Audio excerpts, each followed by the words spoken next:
not every revolution starts with thunder. Some start with a whisper of valves, a flick of a throttle, and the heartbeat of an engine no bigger than a kitchen table. The year was 1954. Ferrari ruled racing, Mercedes ruled technology, but it was Alfa Romeo who built an engine that would capture hearts, not just podiums.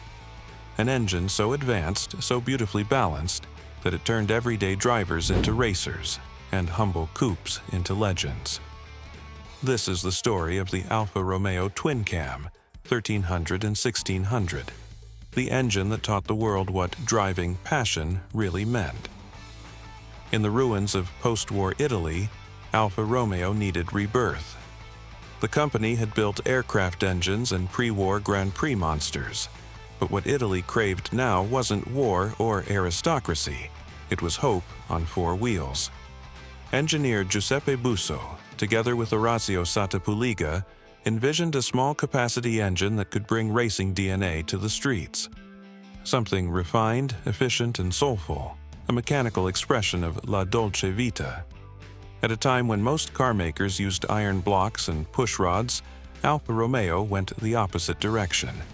Aluminum everything, twin overhead camshafts, hemispherical combustion chambers, and a free-revving spirit that begged to sing.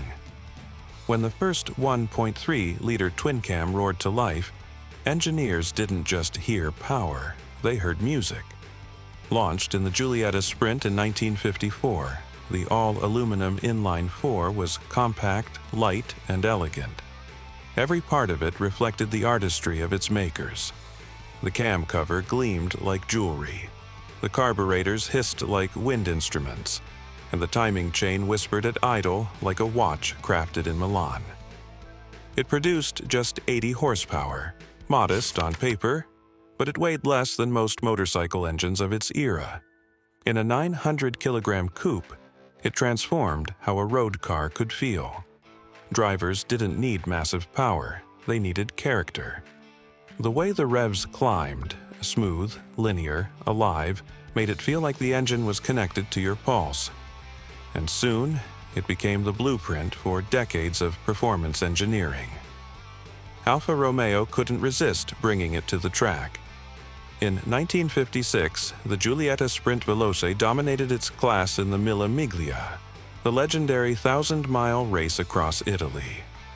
Privateers loved it because it was reliable, simple, and fast in the corners. Even when the rain turned roads to rivers, the Twin-Cam sang without missing a beat. Then came the GTA, the lightweight aluminum-bodied monster of the 1960s. Its 1.6-liter twin-cam screamed past 7,000 revolutions per minute and embarrassed cars twice its size. From the hills of Sicily to the circuits of Monza, the Alfa Twin-Cam became a hero's engine, humble in size, gigantic in spirit. Every victory carried the same message. You don't need brute force when you have balance. Mechanically, the Alfa Romeo Twin-Cam was pure brilliance. Its DOHC layout allowed each camshaft to control its own valves independently, rare for small road cars back then. The hemispherical combustion chambers improved airflow and efficiency, while its twin Weber carburetors gave throttle response like no other.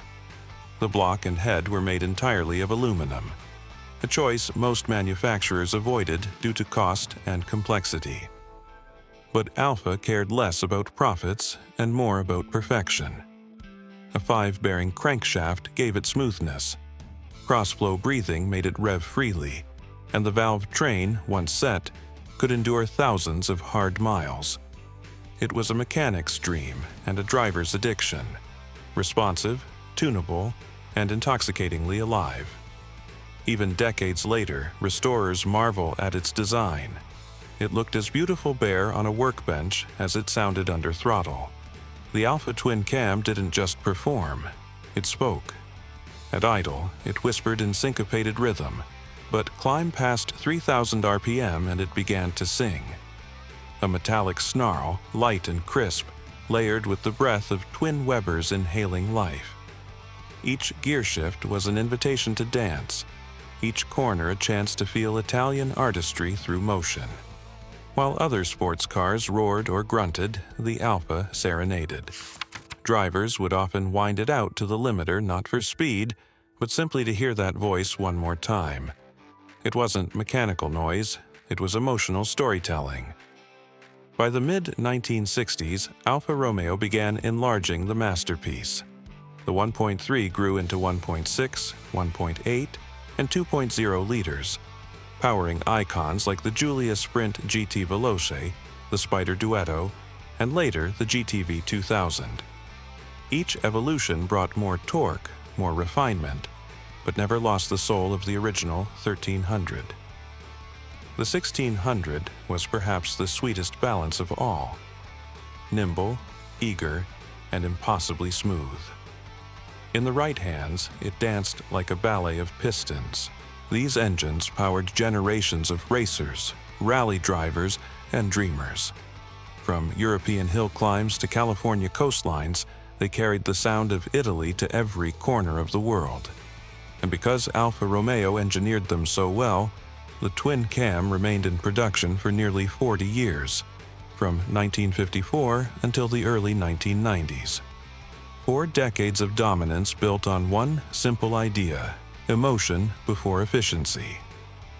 What made this engine so special wasn't just its performance, it was its character. It had imperfections, a rough, cold start, a tendency to leak a little oil, but those quirks made it human.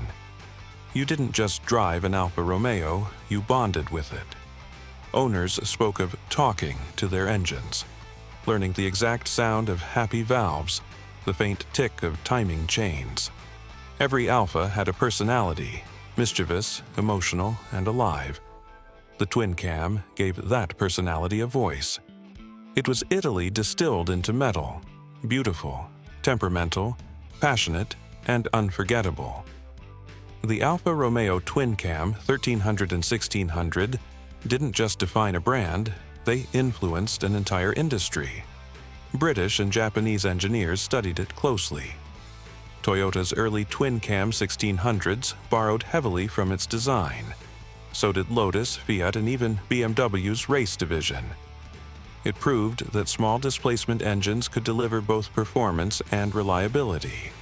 A lesson that shaped the golden age of sports cars in the 1960s and 1970s.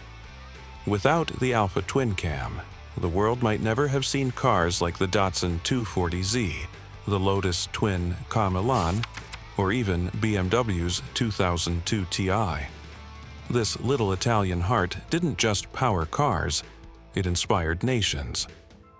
By the 1990s, emissions laws and modern manufacturing caught up with the old soul. Fuel injection replaced carburetors, electronics replaced instinct, and the era of purely mechanical passion slowly faded. Alfa Romeo moved on to newer designs, more efficient, quieter, but somehow colder. Yet enthusiasts never forgot. Today, you can still hear that unmistakable wail echo through the Alps or the hills of Sicily, a reminder of when cars had heartbeat instead of binary. Restorers rebuild these engines not just for nostalgia, but to keep that feeling alive, that connection between man and machine. The Alfa Romeo Twin-Cam was more than just a power plant, it was a philosophy. It taught the world that innovation could be beautiful, that performance could be art, and that emotion belongs under the hood as much as in the driver's seat. More than 60 years later, its DNA still courses through every Italian engine built with passion. And even now, when one starts up, you feel something ancient awaken, the echo of Busso's dream, Sada's precision, and a nation's soul. Because in every rev, you hear Italy whisper, "Drive not for speed, but for feeling." The Alfa Romeo Twin-Cam 1300 and 1600 didn't just power cars. They powered emotions, memories, and generations of dreamers. It was proof that greatness doesn't come from size, it comes from soul. Because engines may fade, but the sound of Italy, that high-revving aria of mechanical passion, will echo forever. So, what do you think? Was the Alfa Romeo Twin-Cam the most influential small engine ever built? Let me know in the comments. And if you love stories where engineering meets emotion, hit that subscribe button. Because here on Past Pistons, we keep the legends alive, one rev at a time.